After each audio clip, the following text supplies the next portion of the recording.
Nesse vídeo, eu tenho certeza que você vai ter uma outra visão sobre Gênesis.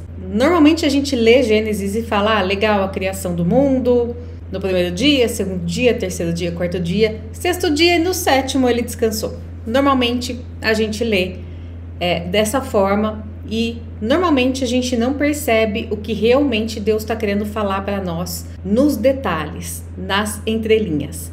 Então por isso que eu resolvi fazer esse vídeo, espero que vocês gostem.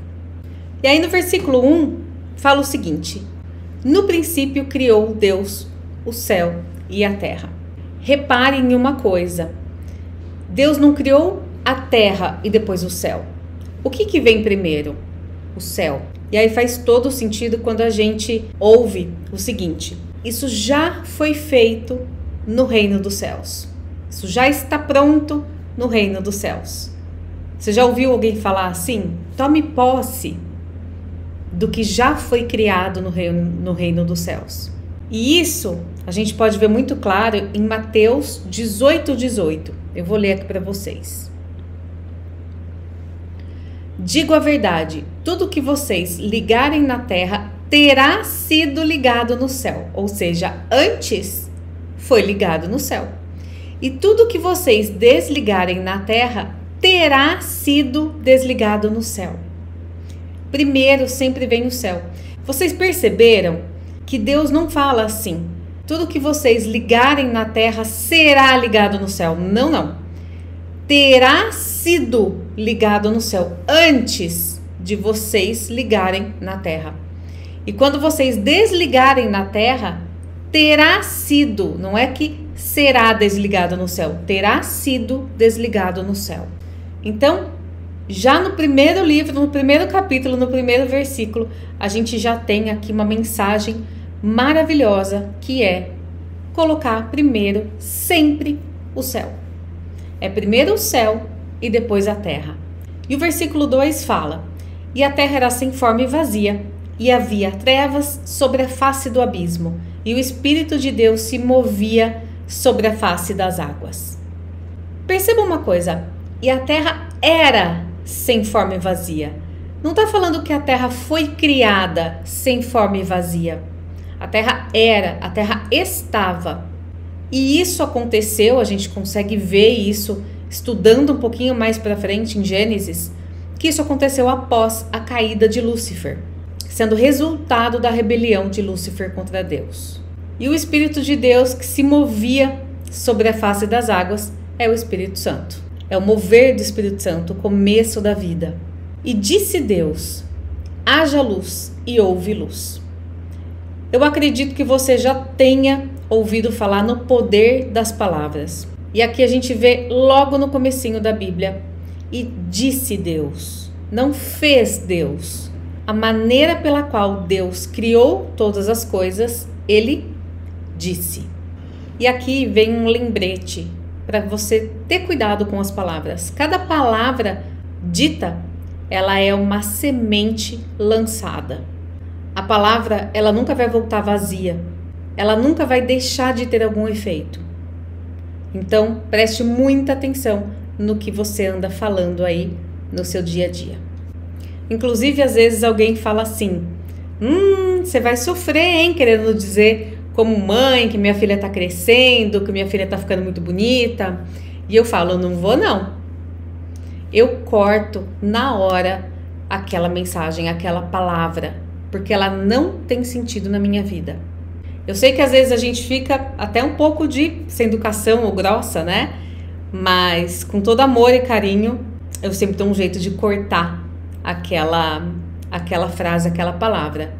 E eu falo palavras sempre de bênçãos em relação à minha filha, para a minha filha, para a minha casa. Por quê?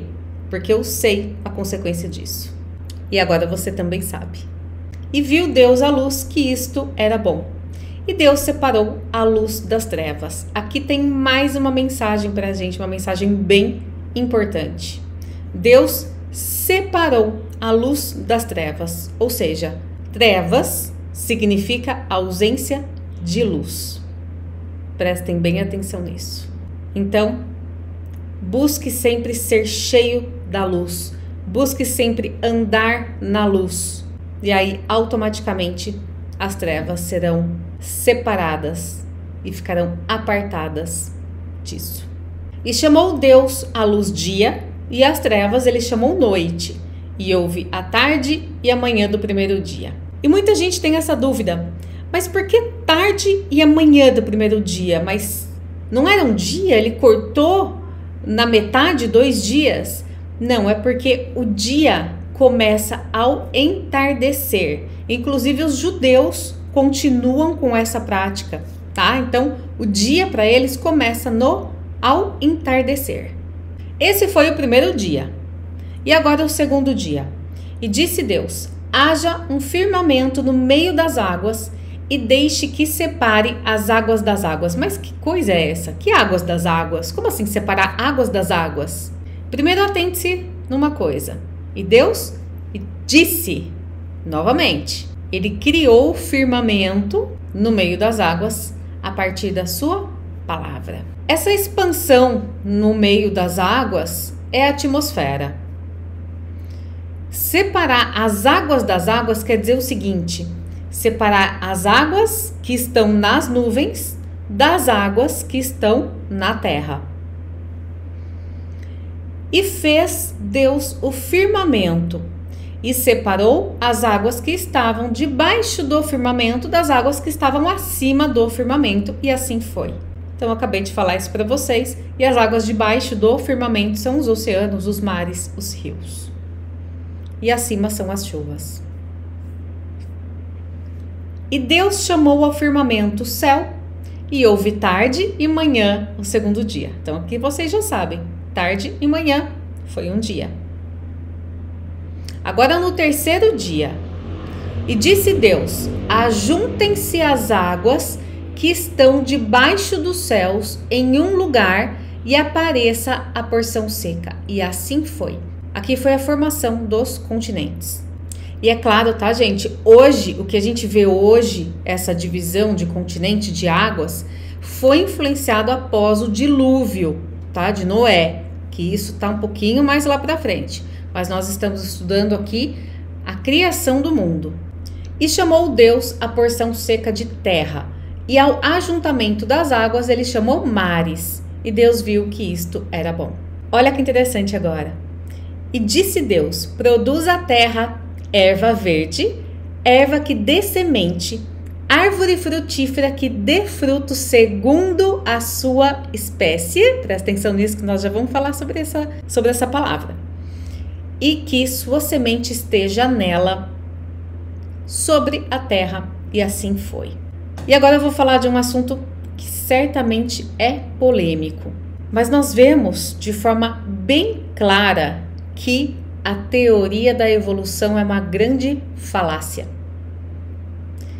Pois sequer a erva verde, sequer as frutas seguem a teoria da evolução. A gente percebe isso bem claro nesses versículos, porque Deus criou as ervas e as frutas segundo a sua espécie. E não existe cruzamento entre essas espécies. Você já viu, por exemplo, uma maçã que é meia maçã, meia pera? Que você não tenha cortado e juntado as duas, mas que tenha sido criada uma fruta com metade de maçã, metade de uma pera, metade de limão, metade de laranja. Isso não existe. Por quê? Porque é cada um a sua espécie. Cada um é segundo a espécie que Deus criou. Versículo 12. E a terra produziu erva verde, e a erva que dá semente, segundo a sua espécie. E a árvore que dá fruto, cuja semente está nela, segundo a sua espécie. Isso é lindo demais. E Deus viu que isso era bom. Você percebe aqui que a vida vegetal, ela não procedeu da semente, ela procedeu da palavra de Deus. E houve tarde e manhã o terceiro dia. Quarto dia. E disse Deus: haja luzes no firmamento do céu para dividir o dia da noite, e que sejam por sinais e para estações e para dias e anos. E que eles sejam por luzes no firmamento do céu para dar luz sobre a terra. E assim foi. E fez Deus 2 grandes luzes, a luz maior para governar o dia, que é o sol, e a luz menor para governar a noite, que é a lua. E ele fez também as estrelas. Aqui não está Deus criou, aqui está Deus fez. Por quê? Porque eles já haviam sido criados em algum lugar do princípio. E aí Deus regulou dessa maneira. As palavras não estão na Bíblia em vão. Nenhuma palavra está em vão aqui na palavra de Deus. Por isso que a gente tem que se atentar aos detalhes, inclusive. E sempre pedir a direção do Espírito Santo para que nos oriente e nos dê sabedoria, nos dê discernimento enquanto estamos lendo ou ouvindo a palavra de Deus. E Deus os colocou no firmamento do céu para dar luz sobre a terra, e para governar sobre o dia e sobre a noite, e para separar a luz das trevas. E Deus viu que isto era bom. E houve tarde e manhã, o 4º dia. E 5º dia. E disse Deus: produzam as águas abundantemente criaturas viventes que se movem, e aves que possam voar acima da terra, no vasto firmamento do céu. E Deus criou grandes baleias e toda criatura vivente que se move, que as águas produziram abundantemente, segundo a sua espécie. Você já sabe o que eu vou falar agora, né? E toda ave alada, segundo a sua espécie. E Deus viu que isso era bom. Então, novamente, aqui cai por terra a teoria da evolução. Da mesma forma que não tem metade maçã, metade pera juntas, não tem metade gato, metade cachorro, metade boi, metade cavalo. Não é possível cruzamento entre essas espécies. Por quê? Porque cada um segundo a sua espécie. E Deus os abençoou, dizendo: sede frutíferos e multiplicai-vos, e enchei as águas nos mares, e multipliquem-se as aves sobre a terra. Aqui, Deus abençoou a propagação do que foi criado. Então, uma ave produz uma ave, uma baleia produz uma baleia. Então, cada um tem segundo a sua espécie. Um cachorro tem um cachorro. Uma pereira produz uma pera. E a semente da pera produz uma pereira. E continuam sendo. E houve tarde e amanhã o 5º dia. 6º dia. E disse Deus: produza a terra criaturas viventes segundo as suas espécies, gados e seres rastejantes, e animais da terra segundo a sua espécie. E assim foi. E fez Deus os animais da terra segundo a sua espécie, e o gado segundo a sua espécie, e tudo que rasteja sobre a terra segundo a sua espécie. E Deus viu que isso era bom. Acho que eu não preciso comentar mais nada aqui nesses versículos, né? Gente, isso é maravilhoso. E disse Deus: façamos um homem à nossa imagem, conforme a nossa semelhança, e que eles tenham domínio sobre os peixes do mar, e sobre as aves do céu, e sobre o gado, e sobre toda a terra, e sobre toda coisa rastejante que rasteja sobre a terra. Olha o que tem de importante aqui nesse versículo. Primeiro, por que Deus não falou: faço o homem à minha semelhança? Por que Deus fala: façamos um homem à nossa semelhança, a nossa imagem, conforme a nossa semelhança? Porque aqui é a Trindade: Deus Pai, Deus Filho, que é Jesus, e o Espírito Santo. E Deus nos deu o domínio sobre todas as coisas. Isso é muito importante também de a gente prestar atenção. Assim Deus criou o homem à sua própria imagem, a imagem de Deus o criou, macho e fêmea ele os criou. Eu vou falar um detalhe disso, mas deixa eu ler o próximo versículo, mas aqui é bem importante porque também é bem polêmico. E Deus os abençoou, e Deus lhes disse: sede frutíferos e multiplicai-vos, e tornai a encher a terra, e sujeitai-a, e dominai sobre os peixes do mar, sobre as aves do céu, e sobre toda coisa vivente que se move sobre a terra. Nós já falamos disso, sobre o domínio que Deus nos deu. Mas quando Deus fala aqui que Deus criou a sua própria imagem, a semelhança de Deus o criou, macho e fêmea, ele os criou. Tem gente que entende que aqui não foi Eva, porque lá pra frente no versículo, Deus vai falar o quê? Que ele fez Eva da costela de Adão. Só que eu vou pela teoria de que realmente o que acontece a partir do versículo 4 do capítulo 2 realmente é um resumo de toda a criação. E isso é bem típico dos egípcios, porque quando foi Moisés que escreveu esse livro, né, de Gênesis. Na verdade, Moisés escreveu 5 primeiros livros que são chamados de Pentateuco. E Moisés, eles estavam vindo do costume do Egito. E o Egito, a essa época, eles tinham esse costume de explanar uma situação e depois voltar dando detalhes sobre aquela mesma história, sobre aquela mesma situação. Então, quando a gente faz essa interpretação, inclusive histórica e cultural, a gente percebe que aqui não tem essa divergência. Não é que Deus criou uma mulher e depois Deus criou Eva. Não. Quando a gente faz essa interpretação, não só de ler o texto e achar e colocar, eu acho que é isso. Não. É fazer realmente uma interpretação conforme a história e a cultura da época. A gente consegue ter esse discernimento de entender melhor os textos bíblicos. E olha que interessante. Será que quando Deus fez o homem e a mulher, eles eram vegetarianos ou eles eram carnívoros? O versículo 29 vai nos responder.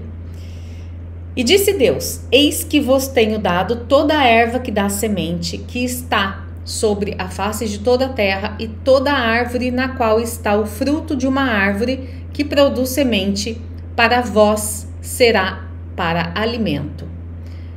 E todo animal na terra, e toda ave do céu, e a cada coisa que rasteja sobre a terra, em que há vida, eu tenho dado toda a erva verde para alimento. E assim foi. Então, tanto o ser humano como os animais, todos eram vegetarianos a essa época. E após o pecado de Adão, a gente sabe que isso não se perpetuou.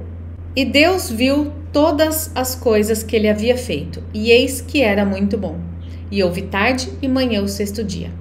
7º dia, e assim os céus e a terra foram finalizados, e todo o seu exército. E no 7º dia Deus terminou o trabalho que havia realizado, e ele descansou no 7º dia de todo o trabalho que havia feito. Aqui a gente consegue ver que realmente é aquela interpretação cultural e histórica de que o capítulo 2, ele vem dando detalhes sobre o que foi dito no capítulo 1. Porque, assim os céus e a terra foram finalizados e todo o seu exército. E uma pergunta, esquisito, né? Será que Deus se cansa? Deus não se cansa, mas Deus parou e repousou. Betânia, como que você sabe que Deus não se cansa? Ele já te falou isso? Ele já me falou isso, através da palavra de Deus. Então, se você já leu Isaías 40, 28, ele também falou com você. Eu vou ler o que está em Isaías. Tu não tens conhecido, tu não tens ouvido que o eterno Deus, o Senhor, o Criador dos confins da terra, não desfalece nem está cansado? Não há quem perscrute seu entendimento. E Deus abençoou o 7º dia e o santificou, porque nele ele havia descansado de todo o trabalho que Deus criou e fez. E agora começa aquela individualização que a gente falou, que Moisés volta e vai falar um pouco mais dessa criação. Só que esse vídeo já tá ficando um pouquinho longo, então a gente vai parar por aqui e eu vou fazer um segundo vídeo trazendo o capítulo 2 em consonância com o capítulo 1 de Gênesis.